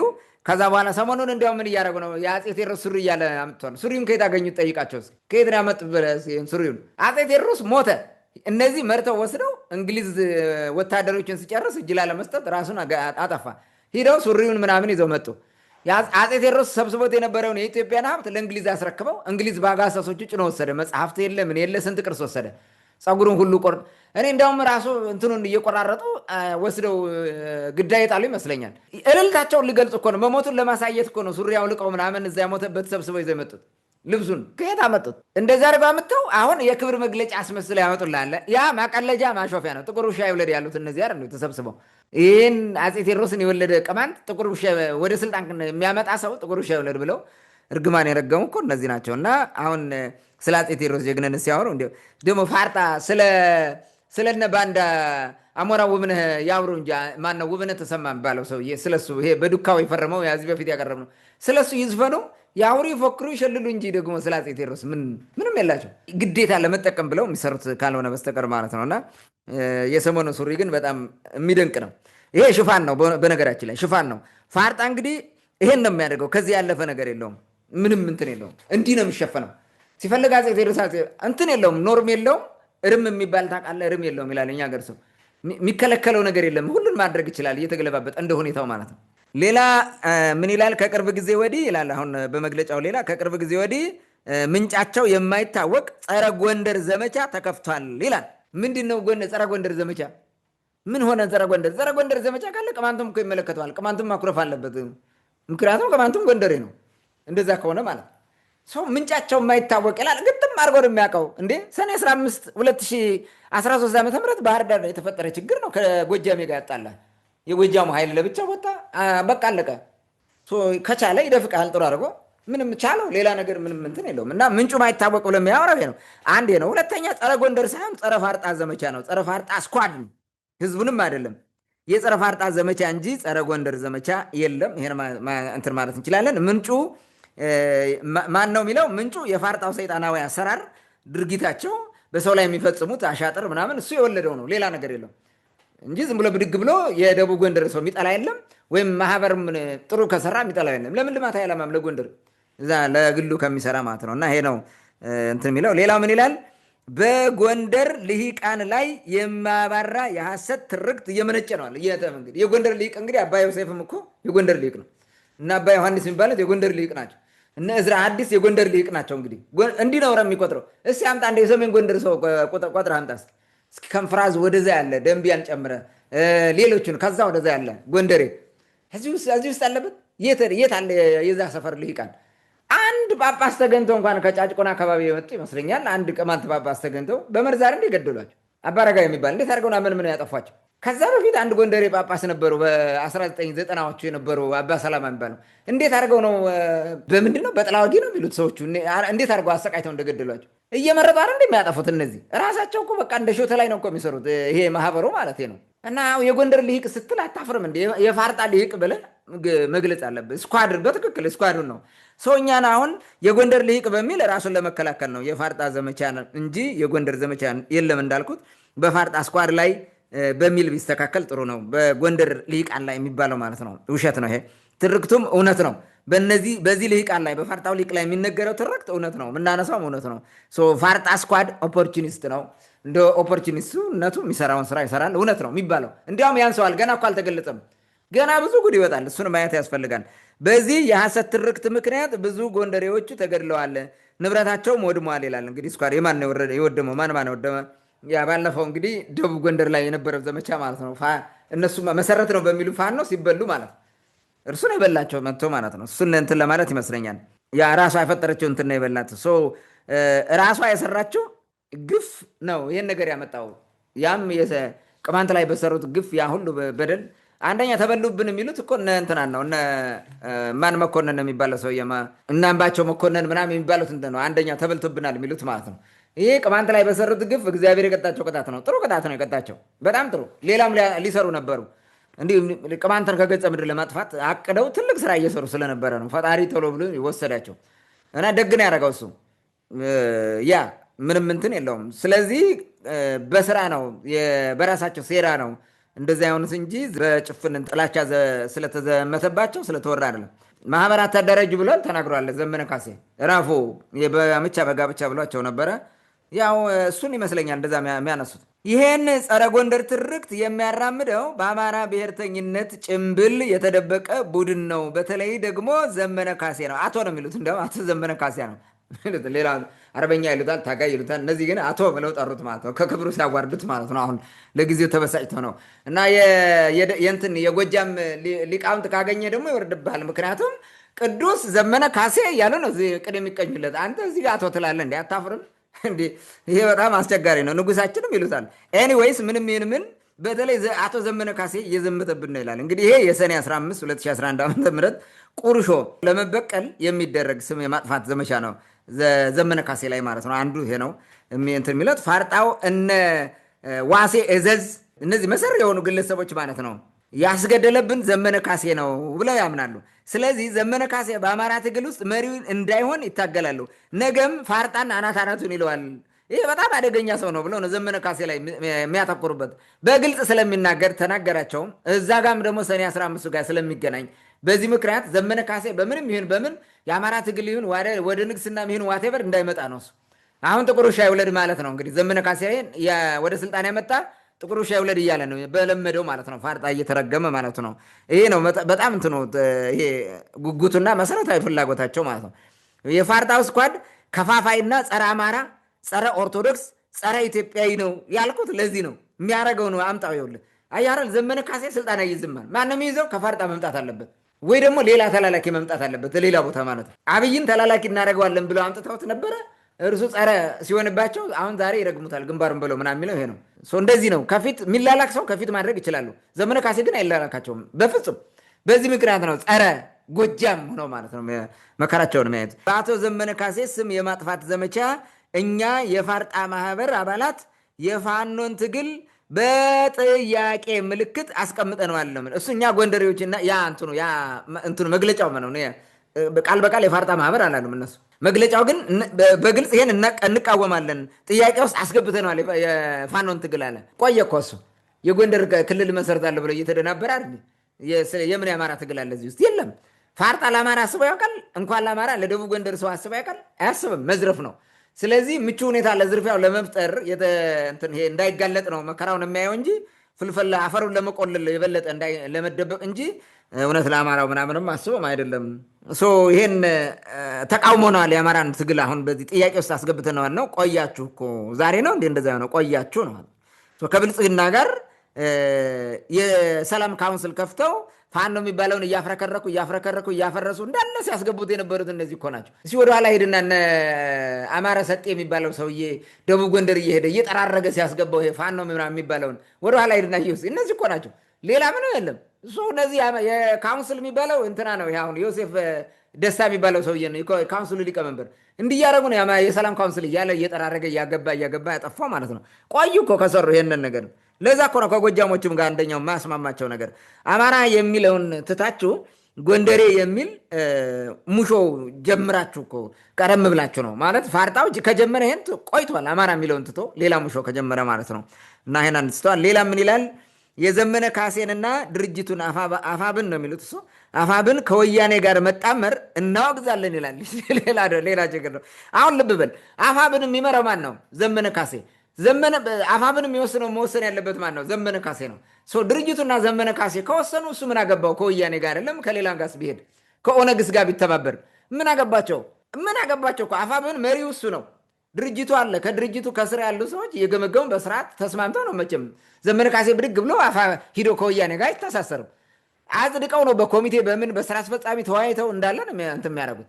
ምን አገባው እዚህ ጋር እኛን ፈትፍተው አየው ማስጠላት ነው። ይኸውልህ ዘመነ ካሴ እንዲጠላ ወያኔ የአማራ ጠላት ስለሆነ እንዲሁ እሱ ጋር ከሰራ ምናምን ኦኬ። የኦሮሞውን ኃይል የአማራ ጠላት ካልከው አሁን ላይ ያለው ደግሞ የኦሮሞ ኃይል ከሆነ ስልጣን ላይ ያዘው ከማን ጋር ሆኖ እንዲዋጋልን የምትፈልገው? ዘመነ ካሴ ማን ነው ጠላታችሁ የእናንተ? ልብ በል በዚህ በኩል ከመንግስት ጋር ናቸው፣ ግን ደግሞ የኦሮሞ ምናምን ብላ ያነሳሉ። አመጣልሃለሁ። እንዲያውም ይሄን ነገር ሁሉ ነው የሚያነሱት። በጣም የሚገርመው ነገር ማለት ነው የጎጃሙን ኃይል ከአማራ ለመነጠል የሚደረግ ፕሮፓጋንዳ ነው። ከዛ ታኮሰምነዋለህ፣ ፋርጣ የበላይ ይሆናል ማለት ነው። የፖለቲካና የሌላ የዲፕሎማሲ የበላይነት ለመያዝ በአማራው ህዝብ እሱ ዋና ታጋይ አርበኛ መስሎ ለመታየት ነው። ቀጣፊ ሌባ ይሄን ለማድረግ ነው የሚሰራው ማለት ነው። ፋርጣ ለ27 ዓመታት የወያኔ ዋና የጭን ገረድ ሆኖ ሲያገለግል የነበረው ምንጣፍ አንጣፊ ነበር። አሁንም የኦህዴዱ ምንጣፍ አንጣፊ ነው። ግን ዘመነ ካሴን ነው ሲተች የምትሰማው ሂዶ እዛ ጋር የሚያመጣው ማለት ነው። ቀጣፊ ነው። አየህ፣ ለመነጠል ነው። ይሄን ይሰራሉ እነሱ ተደራጅተው እንዲናደርግ ብለው በድርጅት ስለሚሰሩ ማለት ነው። ድርጅቱን የሚመራው ዘመነ ካሴ ከሆነ ዘመነ ካሴ እና ድርጅቱ የሚወስኑትን መቀበል ነው። አንተ ምን አገባህ? ምንም አላገባም። በቃ ጎጃሚዎችን እዛ ተዋቸው። እንዲያውም የተሻለ እየታገሉ ያሉት እነሱ ናቸው። በአቋምም ጠንካራ ትግል አሁን የአማራ ትግል ተብሎ ከሚታሰበው ከሚነገረው የነ ዘመነ ካሴ ነው ጠንካራ። ይሄ ቅድም እንዳልከው ዘመነ ካሴ ወደፊት እንዳይመጣ ነው እንዲሁ ፌል እንዲያደርግ ይፈልጋሉ። ይህን እኮ በዚህ ብቻ እንዳይመስል አሁን ስንት በመተት በምናምን ሁሉ ተሞክሮ ይሆናል። በዛኛው አይቀመሰውም እንጂ እኛ ምንድን ያለው ድሮ ጥበብ ነበረና ያለው አባቶቻችን የሚሄዱበት ጥበብ ሲላቸው ነበረ። ያ ሁሉ መስቀል ያ ሁሉ ምናምን ያ ሁሉ የጅብ ቆዳ ሁሉ ይዛል እያላችሁ ስም አንዳንዴ የሚገርም ነው። ድሮ አልተቀመሰም ዘመነ ካሴ በመንፈሳዊ ጦርነትም በስጋዊ ጦርነትም በፖለቲካ ጦርነትም አልተቻላቸውም። ለዛ ነው ስለ ዘመነ ካሴ የሚሉት። ሌላ ወያኔ ዋና ጠላታችን ነው ይላል። አማራ እንዲህ ለማድረግ እንዲህ ሲያደርግ ነበረ ምናምን ይላል እና ውሸት ነው። ፋርጣ ቋሚ ጠላቱ እውነትና እውነተኛ እንጂ ወያኔ አይደለም። የፋርጣ ጠላቱ በቃ እውነተኛ ነው፣ እውነት የሆነ አካል ነው እንጂ ወያኔ አይደለም። ወያኔ ሊሆን አይችልም፣ ጠላቱ ሊሆን አይችልም በፍጹም ማለት ነው። እንዴት ነው ወያኔ ጠላቱ ይሆናል? ፋርጣ አጭበርብሮ መብላት ነው። ከወያኔም ጋር ሲመጣ ወያኔ ይሆናል። ይኸውልህ ምስለ ጠዋይ ተጠውይ ምስለ ህሩይ ትከውን ይላል መዝሙረ ዳዊት። ከጠማማ ጋር ጠማማ ከቸር ጋር ቸር እንዲህ እኮ ነው ፋርጣ ማለት ይሄ ነው። መዝሙረ ዳዊት ላይ የተገለጸው ነው። ይሄ ማህበሩ ስልህ ማለት ይሄ ማህበሩ ይሄን ነው የሚያደርገው። ስለዚህ ከሁሉም ጋር እኮ ፊት የሚያደርግ ነው። በአብዛኛው ማይስማማው ለፋርጣው እውነት ነው ወይም ደግሞ እውነተኛ ሰው ነው። ከነዚህ ውስጥ ደግሞ አብዛኛው ማን ነው? ቅማንቱ ነው። ጸረ ቅማንቱ ነው የሚታገለው። ታሪኩ ባዶ መሆኑን የሚያውቀው የቀደመ የእሱን ቅማንትነት የሚናገረው ቅማንቱ ነው። ሌላ ወያኔ ምን ብሎ ያጋልጠዋል? ምንም። ደርግ ምን አደረገው? ሲጠቅመው ነው የነበረ እና ፋርጣው ውሸታም ነው። ፋርጣው ውሸት ይመቸዋል። ውሸታም ወያኔም ይመቸዋል። ማንም ይመቸዋል። ተጣልቶ አያውቅም። ሲወድቅ ደግሞ በዛኛው ስም ማራገብ አለበት። ፋርጣ እንትናን አሁን ሄዶ ወልቃይትን መሬት ሰብስቦ ይዞ አይደል? የግዴታ ወያኔ ማውገዝ አለበት። ካላወገዘው ወያኔ ቦታውን ይቀማኛል፣ ባዶ ይንቀራለሁ ነው ስጋት ነው። ግን ወያኔ አሸንፎ ቢመጣ ደግሞ አሁን መጀመሪያ እንትን ሂዶ ወደ ግርድና የሚገባው እሱ ነው ራሱ ከመጣ አሸንፎ ከመጣ ማለት ነው። ፋርጣ የወያኔ ዋና ተላላኪ ነው የነበረው እንጂ ተቃዋሚ አልነበረም። ዋና ተላላኪ ነበረ። ኢሰፓ ከነበረው ተባይ ውጪ ማለት ነው። የኢሰፓ አባል የነበረው የፋርጣ ማህበር ፈርጥጦ አሜሪካ ገብቶ የአሜሪካ ሲኖዶስ እያለ ሲጃጃል ቆይቶ አሁን ተሰብስቦ የመጣው ነው። ያንም በፖለቲካ ልዩነት ምክንያት ነው የፈረጠጠው እንጂ የፋርጣ ለብቻ አላጠፋውም። ግን ሌላው የቀረው እዚህ ተሸክሞ ያገባ ነው። ያን ማየት እንችላለን። ወያኔ አማራውን ጨቋኝ ነፍጠኛ ያለውና ዘመነ ካሴ እስኳድ የሚለው ታርጋ አንድ ነው፣ ሁለቱ አንድ ነው አለ። ልብ በል እንግዲህ ወያኔ አማራውን ጨፍላቂ ጨቋኝ ነፍጠኛ ብለታል። እኔ አማራውን እንደዛ ማለት ነው። የአማራ ነፍጠኛ፣ የአማራ ትምክተኛ፣ የአማራ ጨቋኝ ብዙ ገዥ መደብ ምናምን የሚል ይሆናል እንደዛ። ወያኔ አንዳንዴ ብልጥ ነው፣ ሞኝ አይደለም። እንደዛ ይልም አማራው እንደዛ ብሎ አይጠራም፣ በሙሉ በጅምላ ማለት ነው። ግን ይሄ ለአማራው ነው ብለው ከወሰዱት የአማራው ልቅ ሙሉ በሙሉ የተሰጠ ነው ከተባለ እስኳድ የትኛውን አማራ ነው የሚወክለው? የፋርጣውን ተንከሲስ ማህበር የሚያመለክት ስያሜ ነው። ከመንግስት ጋር ሆኖ የአማራን ትግል እያፈረሰብን ነው ብለው ነው እስኳድ ያሉት። ይህን ያሉት ትግል አፍራሽ፣ የሰላም ካውንስል መስራች አፍራሽ ምናምን ብለው ነው እስኳድ ያሉት። እንዴት አድርገው ነው ከዛ ጋር የሚያነጣጥረው? ይሄን ለማስጠላት አየው ዘመቻው በምን ያክል ደረጃ እንደሚሄድ ማለት ነው። እና ይሄ አንዳንዴ ስትመጣ ወዴት እንድትል ያደርጋል ማለት ነው። ወዴት እንደወሰዱት ማለት ነው። እስኳድ የፋርጣውን ጥቅመኛ የመንግስት ተለጣፊ አንድ ቡድን እንጂ ጎንደርንም ሆነ አማራንም የሚወክል ነገር አይደለም። ስለዚህ የተባለው ነገር አይገጣጠምም። ሆን ተብሎ እነ ዘመነ ካሴን ስም ለማጠልሸት የተሰራ ስራ ነው። እስኳድ ለጸረ አማራ ሆዳሞች የተሰጠ ስያሜ ነው። ጸረ አማራ ትግል አፍራሽ የተባሉትን ማለት ነው። እነዚህም ይሄ ነው፣ ያ ቡድን ነው ለሆዱ ስለሚሰራ ማለት ነው። ሌላው እስኳድ የሚለው የጥላቻ ትርክት ጸረ ኢትዮጵያዊነትም ነው ይላል።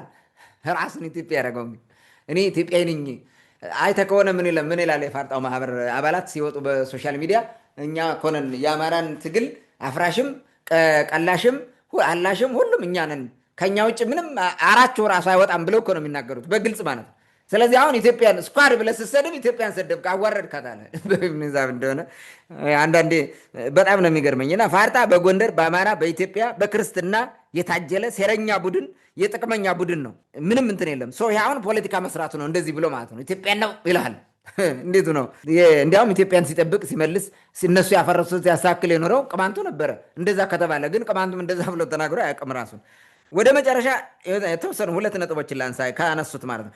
እስኳድ የሚባለውን ስድብ የሚሳደብም ሆነ የሚያሰድብ ወይም ሲሰደብ ዝም ብሎ የሚያይ ሁሉ የወያኔና የኦነግ ትርክት ተሸካሚ ነው አሉ። ስለዚህ አሁን አንተ እንዳትባል ስም አወጡልህ ማለት ታርጋ ለጠፉልህ። ስለዚህ አሁን ቅማንት ነህ፣ ይሄ እስኳድ የሚባለውን ነገር ካልተቃወምክ የወያኔና የኦነግ ትርክት ተሸካሚ ነህ ማለት ነው። አማራም ሆኖ ካልተቃወጠ ተሸካሚ ነው። ስለዚህ የዋሃው የሰሜን ጎንደር አማራ ደንግጦ የእነዚህ ተላላኪ እንዳይባል አብረው እነሱ በቃ ዘመነ ካሴ ጎጃም እያለ እንትን እስኳድ አይደለም ሊል ነው ማለት ነው። የደንቢያ ሰው እስኳድ አይደለውም ቢል እስኳድስ እንዴት ሆኖ ይሆናል? አይሆንም እኮ ደንቢያ ነው፣ ፋርጣ አይደለም። የፋርጣው ማህበር አባላት ነው። ከፋርጣ የምንለው ደቡብ ጎንደር ውስጥ እኮ ህዝቡ አይደለም፣ ማህበሩ አባላት ተጠቃሚዎቹ ናቸው።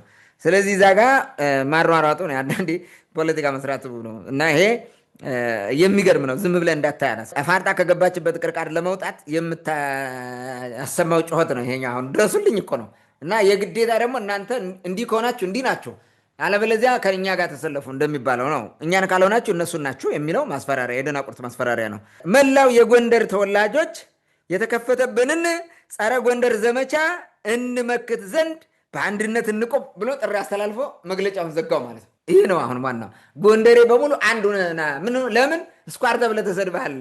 እኛ ምን አገባን? አንድ ጅብ ነበረና 2 ልጆች ማንሾለላና መዝሩጥ የሚባሉ ልጆች ነበሩና አንድ አህያ አግኝቶ ይበላል። ከዛ ቁጭ በሉ የምሰጣቸው ሌላውን እበላለሁ አለና ይበላል። ሞጠጥ አድርጎ ለአንዱ ጆሮ ሰጠው ወርብሮ ማለት ነው። ከዛ በልቶ በልቶ በልቶ ሆዱ በእንትን ይሄ ቀራጫ ቅማዶ አከለ ጅቡ ማለት ጨረሳት አህያዋን። ሰውየው ይመጣና ባለቤቱ መጥቶ ሲያባረር በጦር ሆዱን ይዘተርከዋል። ከዛ በኋላ እዛ እያቃሰተ ይጠራል። ኧረ ልጅ አድነኝ አድነኝ ልጄ ማንሾለል አለ።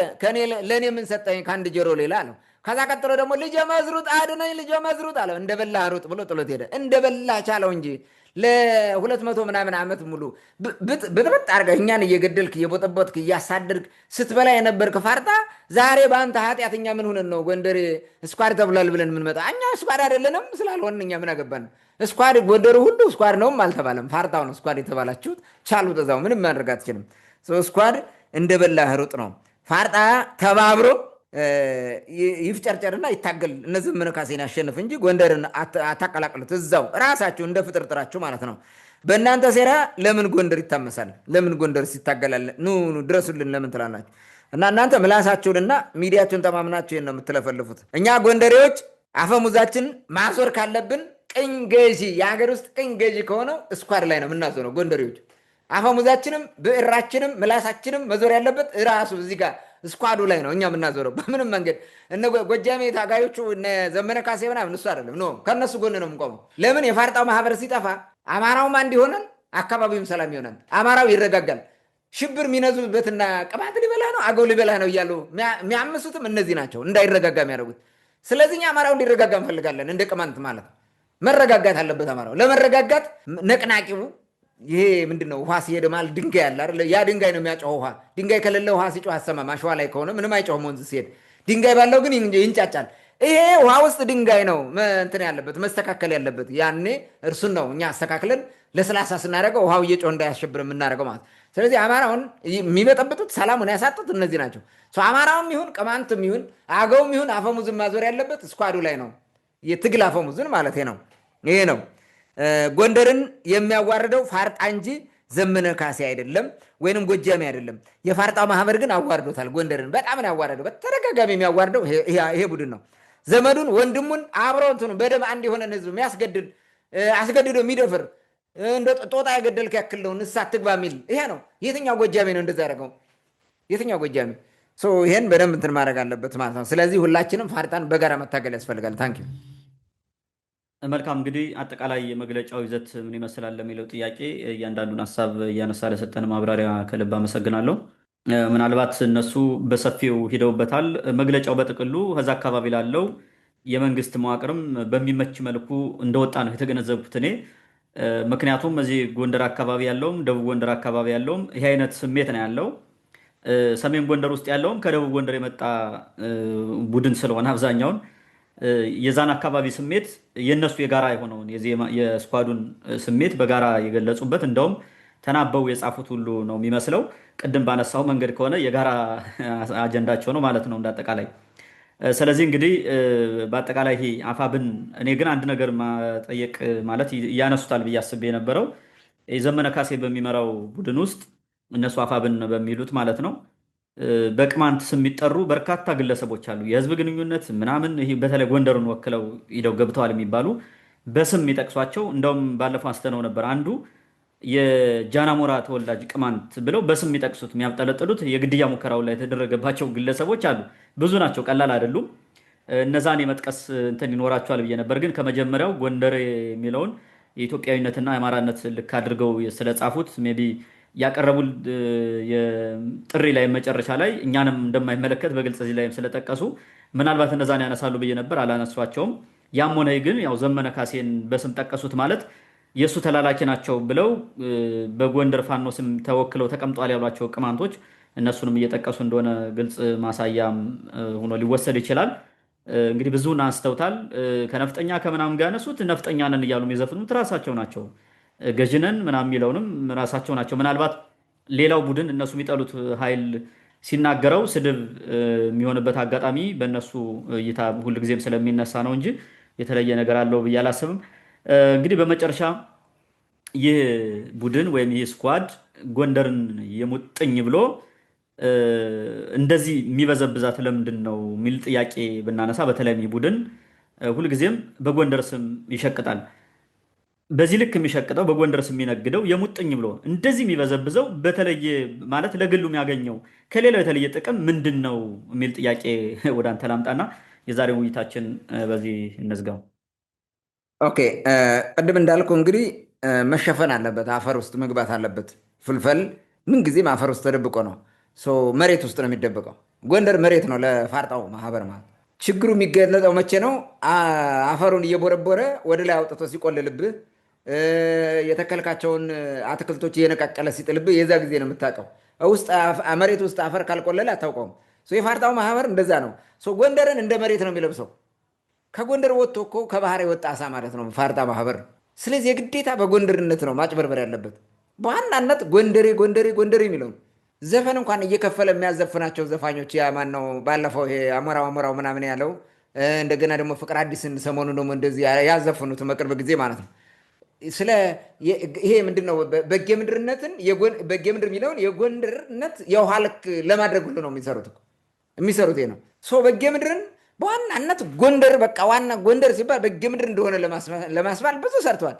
ኃይለ ሥላሴ የሰራላቸው ማለት ነው። እግዚአብሔር ይስጠው መንግስቱ ኃይለማርያም ቶሎ ማጥፋቱ ነው እንጂ በጌ ምድር እኮ ልንባል ነበር እኛ ራሱ ሁለን የማናውቀው ማለት ነው። ኤኒዌይስ አጠቃላይ እንትኑ ምንድን ነው? እንደዛ ነው ተሸፍኖ የሚሄደው። በጎንደር ካልተሸፈነ ምን ይሆናል ታዲያ? ፋርጣኔ ብሎ አይመጣ ፋርጣ ማህበር በግልጽ ማህበሩ እውቅና ወስዶ ምናምን የሚለጠፍ ሎጎ ምናምን የለው።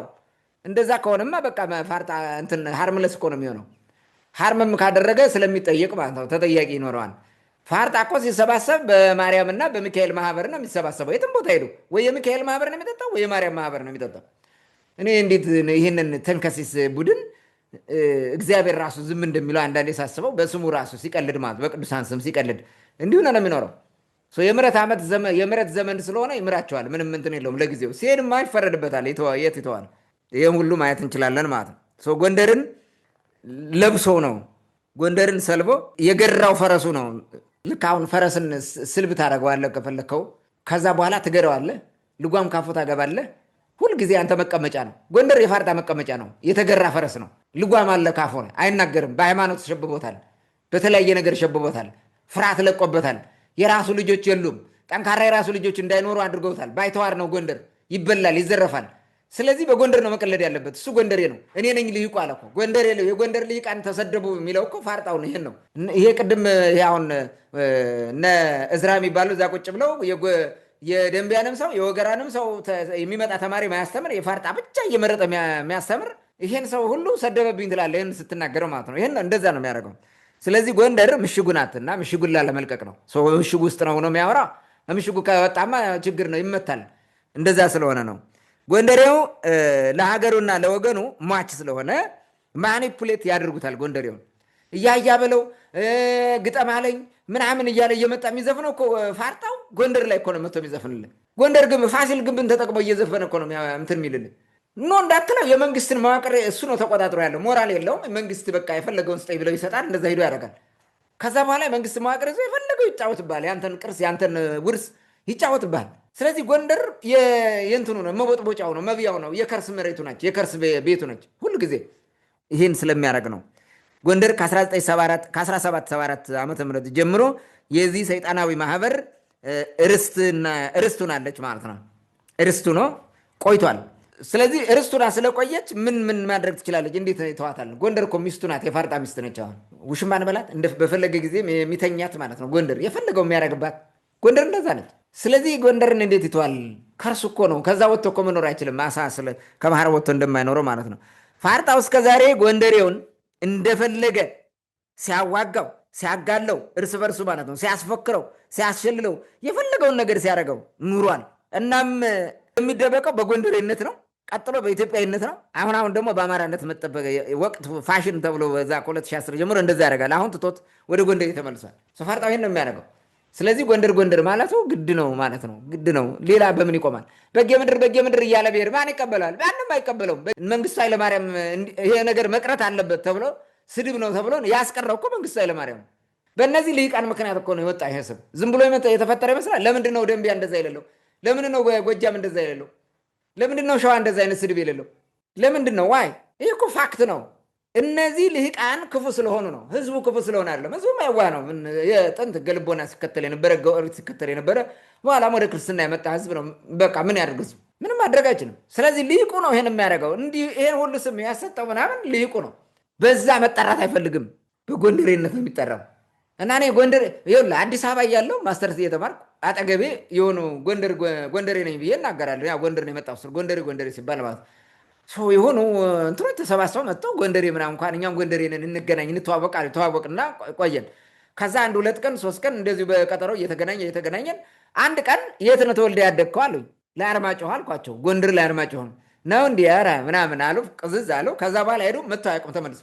ያጠናሃል ካረጋገጠ በኋላ አንተ በዙሪያ አይመጣም በፍጹም ማለት ነው። ከዚህ ደቡብ ጎንደር ውጭ ከሆንክ በዙሪያ አይዞሩም፣ አያሸቱም። አማራ ሁን ምን ሁን ምንም ጣጣቸው አይደለም እነሱ። ይህንን በደንብ አድርገን እናውቀዋለን። እና የግዴታ እንዲያደረገ ግን በጎንደሬ ስም ነው ተሸፍኖ የሚኖረው። ጎንደሬ ሲያቅራራ ሲፎክርም ጎንደሬ እያለን መጣው ሊበላህ ነው። እንግዲህ ከጥንት የፋርጣው ቡድን የጎንደር ክፍል ሆኖ አያውቅም። እንደ በምድር ደረጃ እንኳን ሲታሰብ ማለት ነው። በጌ ምድር ግዛት በምኒልክ ዘመን ከርብ ምስራቅ ያለ ነው። እነንትናን እንኳን ደራን፣ ፎገራን፣ እብናትንና ሊቦ ከምከምን እንኳን አያካትትም። ሊቦ ከምከም የሚባለው ወህኒ የሚባለው ነው። ቅማንተኛ የሚናገር ነበረ። እስከ 1930ዎቹ ቅማንተኛ ነበር የሚናገረው። እብናት ቅማንተኛ ነበር የሚናገረው። የዛኛው ፓርቱን አያውቅም። ግን ያው ዘመዳሞች አይደሉም ማለት አይደለም። ያም ቅማንት ነበር ብያለሁ የነበረ ነው። በጌ ምድር ግዛት ነው የሚባለው። ወሰኑም ከርብ በስተምስራቅ ያለው ነው እንጂ ወደዚህ መጥቶ አያውቅም። ግን ጎንደር ብሎ የሚጮኸው ከጎንደሬው በላይ ጎንደሬ ብሎ የሚጮኸው ፋርጣው ነው። ለምን? ጎንደሬ ስላልሆነ ነው። አይደለም ጎንደሬ አይደለም። ባህሪውም ምኑም ስነ ምግባርም ጎንደሬነትን አያመለክትም። የጎንደር ሰው ቸር፣ ሩህሩህ፣ ለሰው አዛኝ፣ ራሱን አሳልፎ የሚሰጥ ነው። ጎንደሬ እንደዛ ነው። እንግዳ ተቀባይ ነው እንጂ ቦጥባጭ ጨፍላቂም አይደለም። የጎንደሬ ሰው ልመና አያውቅም፣ አይለምንም። ለማኝ አይደለም፣ ሰርቶ በሌ ነው። ጎንደር ከተማን ማን ነው በልመና ያጥለቀለቀው? ዛሬ ስፔሻል ፎደም ይሄ እውነት ነው። ቢመርህም ማለት ነው እውነት ነው። እንዲያደረጉት ልሂቃኑ ናቸው እንዲያደረጉት። ለምን እንዳይሰራ አያሰሩትም።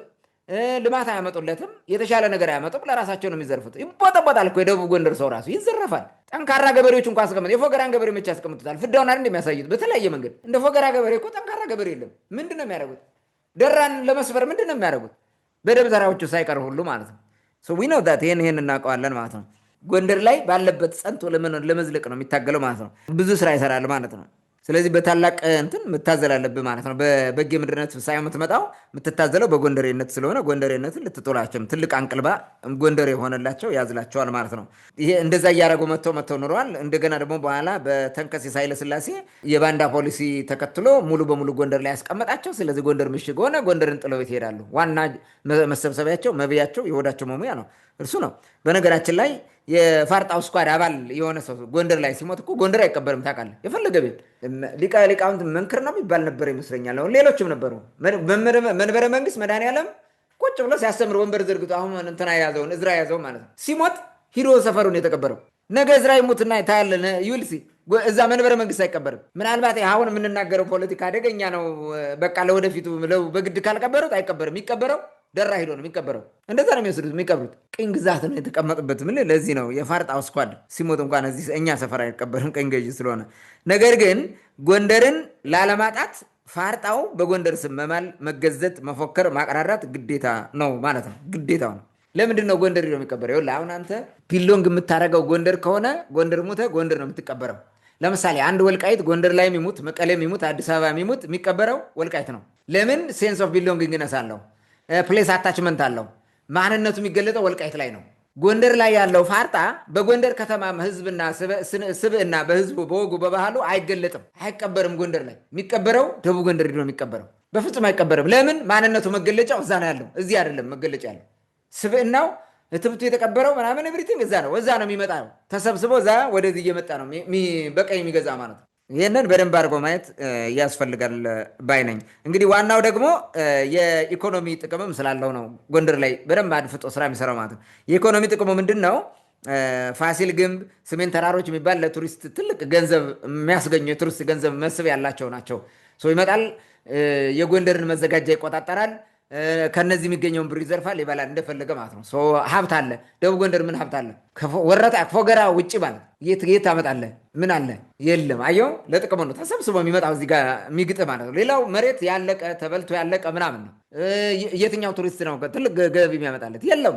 ስለዚህ ተሰብስበው ጎንደር እየመጣ ይዘርፋል ማለት ነው። ሌላው የቋራ የመተማ የአርማጭሆ የወልቃይት ሰሊጥ ዋና የሚዘርፉት እነሱ ናቸው፣ ዘራፊዎች ናቸው። ይሄን ማጣት አይፈልግም። ታዲያ በጌምድሬ ነኝ ብሎ እንዴት ይጣ? ሙቶ ተማሙቶ እነዚህን ቦታ የሚቆጣጠረው ለዚህ እኮ ነው። ዋና ስራው ዘረፋ ነው። በዋናነት እዚህ ጋር ነው የሚያተኩረው ማለት ነው። በዚህ ምክንያት ጎንደሬ ይላል፣ ያላዝናል። በጎንደር ስም ግን የጎንደር ተወላጆችን ነባር ህዝቦችን ያጠፋል፣ ይጨፈልቃል፣ ያዋርዳል፣ ርስት ይቀማል። ምን ማረገው ነገር የለም። ለዝርፊያ ምቹ ሁኔታ ስለፈጠረለት ጎንደርን ስለሚወድ ነው። ታንክ ዩ።